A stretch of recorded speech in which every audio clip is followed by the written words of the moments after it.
इस वीडियो में बात करेंगे एक ऐसे चूतिए की जिसको पवन सिंह के नाम लिए बिना ना उसका यूट्यूब का जर्नी ही स्टार्ट नहीं होता है और ना ही उसका कोई वीडियो बन पाता बिना पवन सिंह का नाम लिए हुए। तो इस चूतिए को समझा देते हैं और आज इसका नामकरण भी एक करेंगे हम। नाम अच्छा लगेगा तो कमेंट में यस जरूर करिएगा आप लोगों को नाम कैसा लगा। इस चूतिए को इतना अपने आप को ये ज्ञानी समझता है, सबसे बड़ा बात ये 8x8 के कमरे में बैठ जाता है, इधर से थोड़ा ज्ञान ले लेता है, इधर का यूट्यूब का चैनल देख लेता है और उसके बाद आके इतना ज्ञान फैलता है जैसे चित्रा त्रिपाठी का ये मौसेरा भाई हो। अरे चूतिया, जिसके बारे में बोल रहा है थोड़ा उसके बारे में रिसर्च ये भी कर ले कि वो एक टीआरपी किंग है।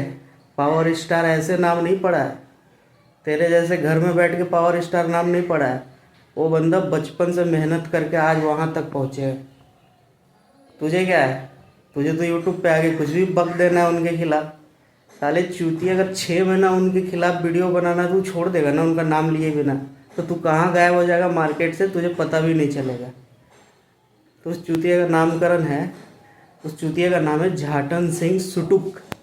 झाटन सिंह सुटुक, इस नाम को आप लोग पूरा प्रचार कर दीजिए। बाकी आप लोगों को वीडियो कैसा लगा है कमेंट में ज़रूर बताइएगा।